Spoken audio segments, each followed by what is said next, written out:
May. Thank you, Mr. Speaker. Mr. Speaker, when I arrived at the House of Commons this morning, I saw the message, "Good day for May." I thought that perhaps consensus had come across the whole of the House and that it had already been decided that this deal would be supported by the House tonight. Unfortunately, my view on that was premature, and I think only premature. But happily for England, of course, it was a reference to Johnny May having scored the first 2 tries in our victory against Australia. I hope the whole House will forgive me if I say that standing here I have a distinct sense of déjà vu. I know how you feel. But today's vote is an important...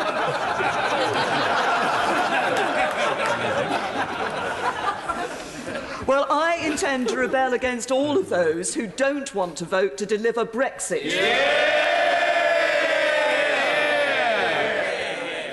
Mr. Speaker, today's vote is important. The eyes of the country, no, actually the eyes of the wider world are upon us today. And every member in this House has a responsibility in the decision that they will take to determine on whether or not they are going to put the national interest first, and not just an ideological or a single issue or a party political interest, but the full wider interests of our constituents. And as we look at this issue, it is something, the decision we take tonight will determine not just the future of our country and the future lives of our constituents, but I believe the very future of our politics. Because we have today to take a key decision, and it's simple. Do we want to deliver Brexit? Do we want to deliver on the result of the referendum in 2016? Well, we know the views of the Scottish Nationalist Party. They reject results of referendum. They had a referendum to stay. When this House voted overwhelmingly to give the choice of our membership of the EU to the British people, did we really mean it? When we voted to trigger Article 50, did we really mean it?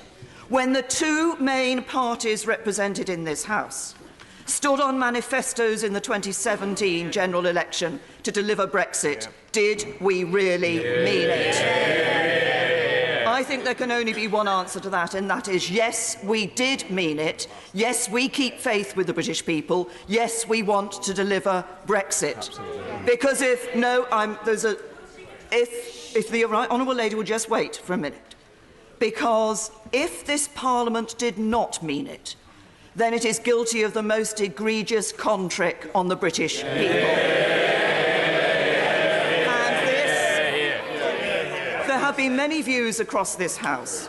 I want to say simply to some of the groups involved. There are those, some of whom believe passionately and have believed for some time, others who've come to this more lately, that there should be a second referendum.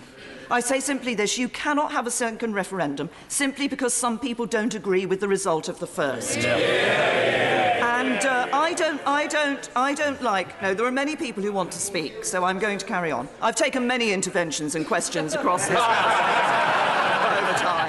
None have been worth I don't like referenda, but I think that if you have one, you should abide by the result that people have given you.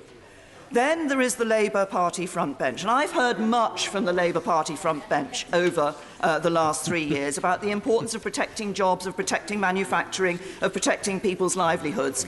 If they really meant that, they would have voted for the deal earlier in this. Their chance to show whether they really care about people by voting for this deal tonight in this afternoon, I hope, Mr. Speaker, in this House of Commons. And then I say to all of those across this House who say they do not want no deal, I've said it before, I've said it many times, I hope this is the last time I have to say it: if you don't want no deal, you have to vote for a deal. Are crying out for certainty. People want certainty in their lives. Investors want to be able to invest and want the uncertainty to be got rid of. They want to know that this country is moving forward. If you want to deliver a Brexit, if you want to keep faith with the British people, if you want this country to move forward, then vote for the deal today. Yeah!